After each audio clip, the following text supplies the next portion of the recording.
খুব তাড়াতাড়ি যাব। গোটা ঝাড়গ্রাম জেলা লড়াই আন্দোলনের জেলা। প্রতিদিন ঝাড়গ্রাম জেলার সাধারণ খেটে খাওয়া মেহনতি মানুষের লড়াই থেকে পশ্চিমবঙ্গ রাজ্য কমিটি শিক্ষা নেয়। যখন এই ঝাড়গ্রাম জেলায় প্রতিদিন সন্ত্রাস করার চেষ্টা করে, বামপন্থীদের উপরে আক্রমণ নামিয়ে আনে,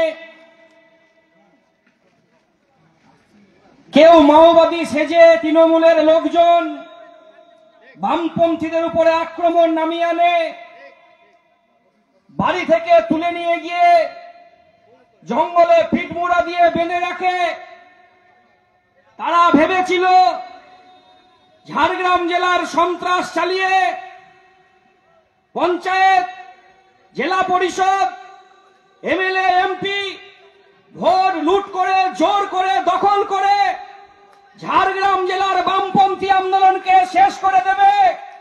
তারা জানতো না ঝাড়গ্রাম জেলার মাটিতে বামপন্থীদেরকে শেষ করা অত সহজ কাজ নয়। প্রতিদিন লড়ছে আর প্রতিদিনের মাটিতে এই ঝাড়গ্রামে জেলায় একটু একটু করে শক্তি তৈরি করছে। যারা ভাবছিলেন পিটমুড়া দিয়ে বেঁধে দিয়ে শালকু সেরানের বডিটাকে ফেলে দিয়ে বামপন্থীদেরকে শেষ করবেন, একই দিনে 9 জন 10 জন বামপন্থীদেরকে বাড়ি থেকে তুলে নিয়ে গিয়ে যারা জঙ্গলের মধ্যে শেষ করে দিয়েছিলেন, কারোর বডি পাওয়া গিয়েছিল, কারোর বডি পাওয়া যায়নি, কারোর এখনো পর্যন্ত বেঁচে আছে না মারা গেছে জানা যায়নি। যে বিজেপি, যে তৃণমূল, যারা মাওবাদী সেজে গোটা ঝাড়গ্রাম জেলাকে অশান্ত করার চেষ্টা করেছিল, তার বিরুদ্ধে প্রতিদিন এখানকার কমরেডরা লড়েছেন আর লড়ছেন মানুষের হক, মানুষের রুটি, মানুষের জীবন জীবিকার দাবি নিয়ে।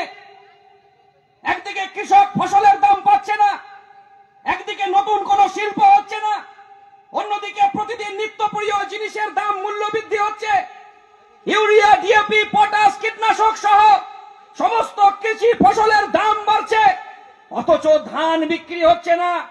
বড় বড় কোটি কোটি টাকা খরচ করে দিদিমণি কৃষি মান্ডি তৈরি করলেন, সেই কৃষি মান্ডিতে গরিব খেটে খাওয়া মানুষের ধান বিক্রি হচ্ছে না। তৃণমূলের নেতারা দালালি করে সেখানে ধান বিক্রি করছে। কি হবে?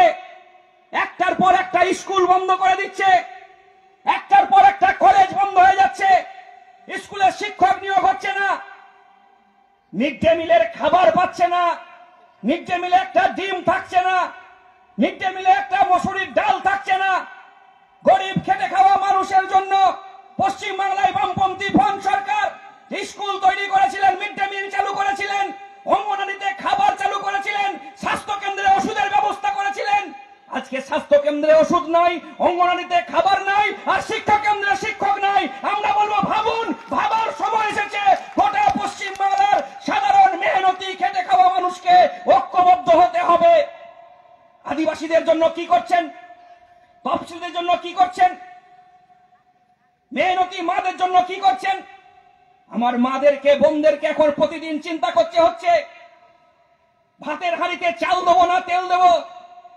তেলের দাম 50 থেকে 200 টাকা করলো, চালের দাম 20 টাকা থেকে 50 টাকা কেজি করলো, আলুর দাম 30 টাকা 40 টাকা, পেঁয়াজ কিনতে হচ্ছে 80 টাকা কেজি, মসুরির ডাল কিনতে হচ্ছে 100 টাকা কেজি, চিনি কিনতে হচ্ছে 100 টাকা কেজি। কি খাবে আমার মারা, আমার বোনেরা? প্রতিদিন পশ্চিমবাংলায় বেকাররা যেমন পরিযায়ী শ্রমিক হিসাবে অন্য রাজ্যে কাজ করতে যাচ্ছে, আর আমার মাদেরকে বাড়িতে বসে থাকতে হচ্ছে। কিভাবে ভাতের হাঁড়িটা একটু চাল দেবে, আর চাল দেবার পরে কি তরকারি করবে ভাবতে হচ্ছে। তার কারণ পশ্চিমবাংলায় মানুষের, গ্রাম বাংলার অর্থনীতি ভেঙে পড়েছে। এই অর্থনীতিকে বাঁচানোর জন্য, বেকারদের হাতে কাজ দেবার জন্য এই ঝাড়গ্রাম জেলায় বামপন্থীদের ছাড়া ঝাড়গ্রাম জেলার উন্নতি হতে পারে না। বামপন্থা ছাড়া বিকল্প কোনো রাস্তা নেই। তাই আবার পশ্চিমবাংলায় বামপন্থীদের হাতে ক্ষমতা দেন। বামপন্থীদের হাতে ক্ষমতা আসলে মা বোনেরা সম্মান পাবে, বামপন্থীদের হাতে ক্ষমতায় আসলে কৃষক ফসলের দাম পাবে, বামপন্থীদের ক্ষমতায় আসলে ছাত্ররা শিক্ষার অধিকার পাবে। বামপন্থী বামপন্থীরা ক্ষমতায় আসলে স্কুল হবে, কলেজ হবে, ছাত্ররা শিক্ষার অধিকার পাবে, আর কৃষক ফসলের দাম পাবে, শ্রমিক ক্ষেত মজুররা তার গতরের দাম পাবে। এই গতরের দামের দাবিতেই লড়তে হবে।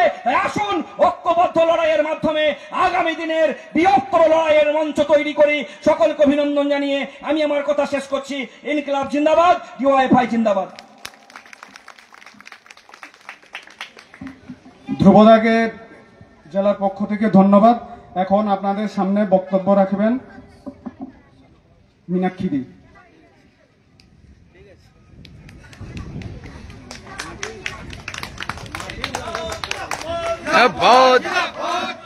সাথী সভাপতি, আমাদের মঞ্চে উপস্থিত আছেন আমাদের রাজ্যের একাধিক নেতৃত্ব, কলকাতা, পশ্চিম মেদিনীপুর, হুগলি, পুরুলিয়া, এই সব জেলা থেকে নেতৃত্বরা আজকে আমরা ঝাড়গ্রাম জেলার সম্মেলনে উপস্থিত হয়েছি। সম্মেলন শুরু হয়ে গেছে, পতাকা উত্তোলন, শহীদ বেদিতে মালা দিয়েছি। এই শহীদদেরকে মালা দেওয়া, শ্রদ্ধা জানানো আমাদের কাছে কোনো আনুষ্ঠানিকতার বিষয় নয়। একটা সময় প্রত্যেকটা দিন ডিওয়াইএফআই এর কমরেডদের লাশ আমাদের প্রাক্তনীরা কাঁধে বয়েছে। এই পিছন থেকে দাঁড়িয়ে আছে একদম ওই সামনে পর্যন্ত। জোনাল কমিটির সেক্রেটারি, লোকাল কমিটির সেক্রেটারি, ইউনিট কমিটির নেতারা ডিওয়াইএফআই করতো। প্রত্যেকটা দিন তাদেরকে এই ঝাড়গ্রামের বুকে কচু কাটা করেছে। কেন? কিসের জন্য? কি দাবি ডিওয়াইএফআই এর? দাবি তো একটাই, সবার জন্য কাজ চাই, সবার জন্য শিক্ষা চাই। এই দাবিতে কোথাও কোনো ভুল আছে? আজকে ঝাড়গ্রামের মানুষরা সবার জন্য কাজ, সবার জন্য শিক্ষা চায় না। আজকে ঝাড়গ্রাম গোটা জেলা নিজেদের ছেলেগুলোকে নিজেদের জেলাতে, নিজেদের রাজ্যে রাখতে চায় না।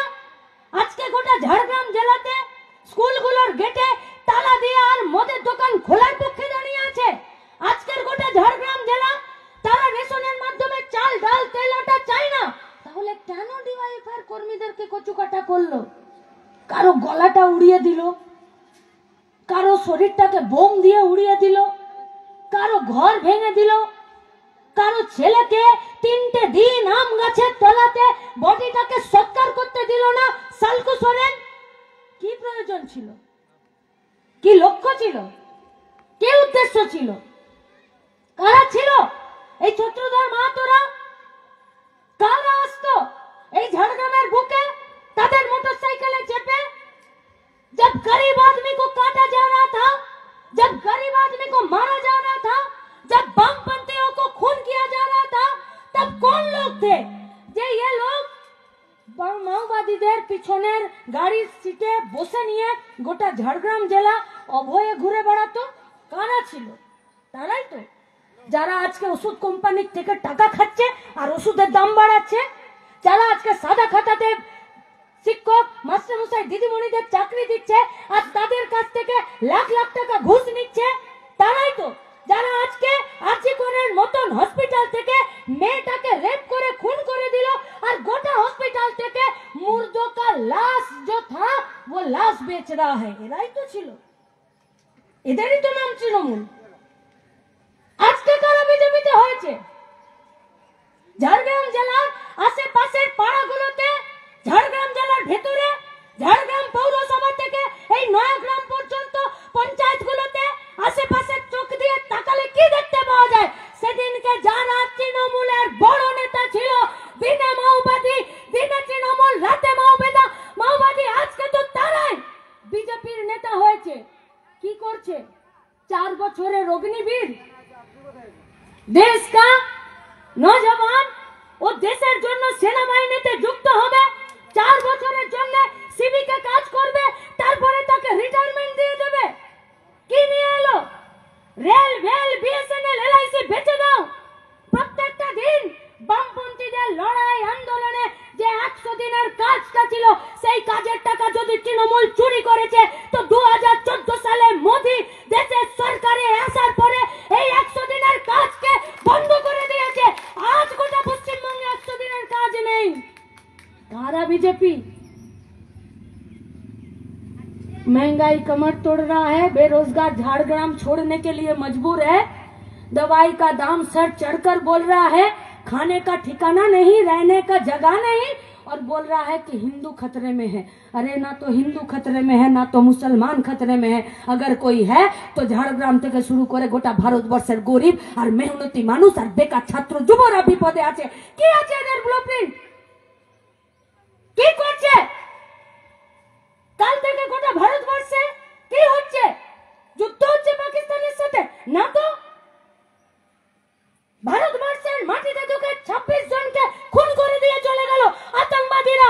जवाब तो भाजपा को देना पड़ेगा, दिल्ली का सरकार को, कि आप लोग बोले थे कि 370 नंबर धारा अगर नहीं रहेगा तो भारतवर्ष में आतंकवाद समाप्त हो जाएगा। आप ही लोग बोले थे कि নোটবন্দি হয়ে যাবে, সবাই লাইনে দাঁড়িয়ে ব্যাংকে নিজের নোটটাকে বদল করে নিয়ে আসো, তাতে যদি 2-5 জন মরে যায় ভাবো যে দেশ স্বাধীন করছো। আর তারপর কি হবে বলেছিল আতঙ্কবাদ সমাপ্ত হয়ে যায়গা। কেন আমাদের 26 জনকে খুন করে দিয়ে চলে গেল? কেন? কোথায় ছিল সেনা? কোথায় ছিল ভিজিলেন্স? কেন তাদেরকে কাজ করতে দেওয়া হচ্ছে না? সেনাতে কেন শূন্য পদ? পশ্চিমবঙ্গের পুলিশে কেন শূন্য পদ? আরে পশ্চিমবঙ্গের মাটিতে দাঁড়িয়ে 1,30,000 সিভিক ভলেন্টিয়ার নিয়োগ করেছে, কিন্তু পার্মানেন্ট পুলিশের চাকরি দিচ্ছে না কেন? স্কুলে, কলেজে, সমবায়ে, অফিসে, আদালতে সব জায়গাতে কন্ট্রাকচুয়াল লোক, ঠিকাতে লোক। বেতন कितना है? 5,000 रुपए, 6,000 रुपए, 10,000 रुपए, 12,000 रुपए। মায়েরা বসে আছেন, বুকে হাত দিয়ে বলুন 10,000 টাকাতে ঘর চলে? 15,000 টাকাতে ইলেকট্রিকের বিল দিয়ে বাপ মায়ের সেবা করে বাচ্চার লেখাপড়া, বইয়ের জামা কাপড় কিনে ঘর চলছে? তাহলে কেন গোটা দেশে লাখ লাখ কোটি কোটি শূন্য পদ, পশ্চিমবঙ্গে 12 থেকে 15 লাখ শূন্য পদ কেন নিয়োগ করছে না? তাহলে আমরা যারা খেটে খেতে চাইছি, যারা অনুব্রতর সাথে গরু পাচার করতে চাইছি না, যারা অভিষেকের সাথে কয়লা পাচার করতে চাইছি না, যারা জ্যোতিপ্রিয়দের সাথে চাল চুরি করতে চাইছি না, আসলে এরা চাইছে আমরা যাতে গা গতর খাটিয়ে মাথা উঁচু করে সৎ পথে রোজগারের জায়গা না পায়। তাই এরা আজকে ঠিকাতে নিয়োগ করছে। ঠিকাতে নিয়োগ করা মানে বেকারদের মজুত বাহিনী তৈরি করে দেওয়া। ঠিকাতে নিয়োগ করা মানে যার কাজের কোনো নিরাপত্তা থাকবে না, সুরক্ষা থাকবে না, বেতনের ঠিক থাকবে না, পেনশনের ঠিক থাকবে না, মিনিমাম ওয়েজ প্রত্যেক দিনের ন্যূনতম মজুরি ঠিক থাকবে না, বেতন বাড়বে কিনা তা ঠিক থাকবে না। যারা রাজমিস্ত্রির সাথে কাজ করেন বুকে হাত দিয়ে বলুন বেতন বাড়ছে? যারা 100 দিনের জব কার্ডে আছেন তাদের বেতন বাড়ছে? যারা সমবায়ে কাজ করেন তাদের বেতন বাড়ছে? যারা বড় বড় দোকানে কাজ করেন তাদের বেতন বাড়ছে?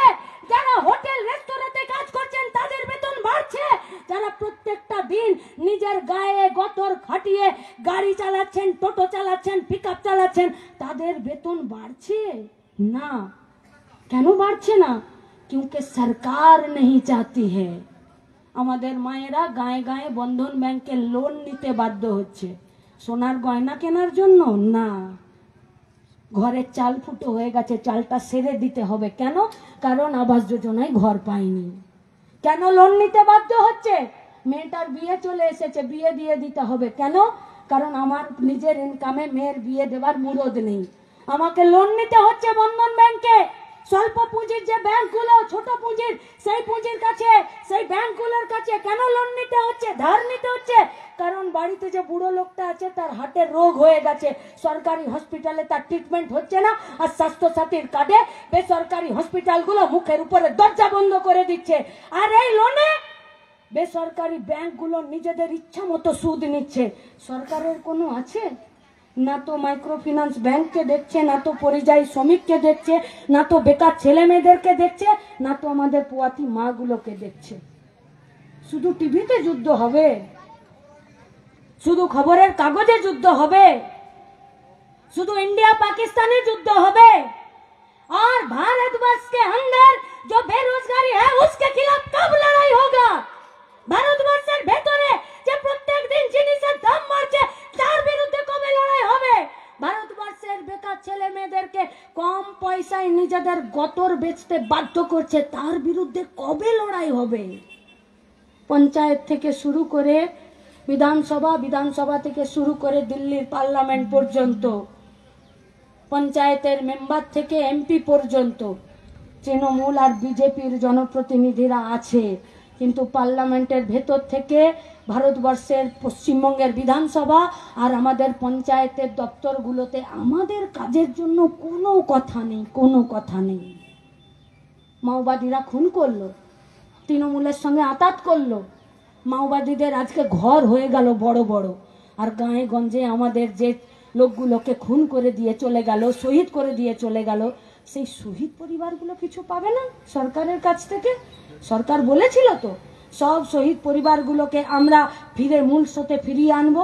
কাহা গয়া মমতা ব্যানার্জি কা ওয়াদা, কাহা গয়া মোদি কা ওয়াদা? এখন তৃণমূল বিজেপি মিলে নিজেদের মধ্যে মারামারি ঝগড়া করছে, আর পশ্চিমবঙ্গের ভারতবর্ষের গোয়াল ঘরে আমরা যাকে জানি যখন সাড়ে সাড়ে মারামারি হয় তখন কিন্তু বাছুরেরই ঠ্যাং ভেঙে যায়। আজ তৃণমূল বিজেপি মারামারি করছে আর ঠ্যাং ভেঙে যাচ্ছে পশ্চিমবঙ্গের বেকার ছেলে মেয়েদের। তাই আমাদের সম্মেলনের অন্য কোনো কাজ নেই। আমাদের সম্মেলনে ঠিক হবে দ্বিতীয় সম্মেলন থেকে তৃতীয় সম্মেলন পর্যন্ত ঝাড়গ্রামের বুকে ডিওয়াইএফআই কি করেছে কাজের জন্য, শিক্ষার জন্য, স্কুল খোলার জন্য আর কাজের দাবিতে লড়াই আন্দোলন করার জন্য, এর বাইরে তো কোনো আলোচনা নেই। আর আলোচনা হবে তৃতীয় সম্মেলন থেকে চতুর্থ সম্মেলনে যাবার আগে এই ঝাড়গ্রামের জন্য আমরা কি করতে চাইছি। হ্যাঁ, সমাজতন্ত্রের পক্ষে স্বপ্ন দেখতে চাইছি। সমাজতন্ত্র মানে খাটবো খাবো, সমাজতন্ত্র মানে সবাই সমান হবে, সমাজতন্ত্র মানে ছেলে মেয়ে আলাদা হবে না, সমাজতন্ত্র মানে বড় লোক গরিব লোক আলাদা হবে না, সমাজতন্ত্র মানে হিন্দু মুসলমান আলাদা হবে না, সমাজতন্ত্র মানে সবাইকে খেটে খেতে হবে। কেউ লুটে খেয়ে বগল বাজিয়ে গাড়ি হাঁকিয়ে ঘুরবে আর কেউ গতর খাটিয়েও নিজের ভাত জোগাড় করতে পারবে না, তা চলবে না। সেই সমাজতন্ত্রের স্বপ্ন দেখতে ডিওয়াইএফআই তার সম্মেলন হবে, আর সেই সম্মেলনকে सफल করার জন্য প্রকাশ্য সমাবেশ। हम लोगों का मुंह में एक और पेट में एक, दोनों बात नहीं है। बाप एक है, बात एक है, इसीलिए सामना भी करना जानते हैं। और শহীদদের লাশ কাঁধে তুলে নিও ঝাড়গ্রামের বুকে ডিওয়াইএফআই ফিরে নিজেদের ঝান্ডাটা তুলেছে বামপন্থীদের পক্ষে। এই লড়াইটা কঠিন, কিন্তু আমরা জানি না তো পুলিশের ক্ষমতা শেষ কথা বলে, না তো গুন্ডাদের কথা শেষ কথা বলে, না তো বন্দুকের নল শেষ কথা বলে, আর না তো সরকারের দুর্নীতি আর দুষ্কৃতি রাজ শেষ কথা বলে। ভারতবর্ষের মাটিতে, পশ্চিমবঙ্গের মাটিতে, ঝাড়গ্রামের মাটিতে শেষ কথা বলবে মানুষ আর পেটের খিদে। যারা খেটে খেতে চায় তাদের পক্ষে ডিওয়াইএফআই, যারা লুটে খেতে চায় তাদের পেটে হাত ভরে ঘুষের টাকা বের করে নিয়ে আসা ডিওয়াইএফআই। তাই এই লড়াইটা যতটা তৃণমূলের বিরুদ্ধে ততটাই বিজেপির বিরুদ্ধে, যতটাই রাজ্য বাঁচানোর, জেলা বাঁচানোর, ঠিক ততটাই দেশ বাঁচানোর। जिस देश का नींव रखे थे भगत सिंह, हम लोग उसी का नस्ल से आते हैं।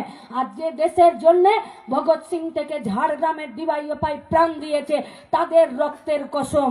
মাটিটা রক্তে স্লিপ হয়েছে, মাটিটা আলগা হয়েছে, কিন্তু যত মাটিটা আলগা হয়েছে আমাদের পাগুলো আর আমাদের মেরুদণ্ডটা তত সোজা হয়েছে।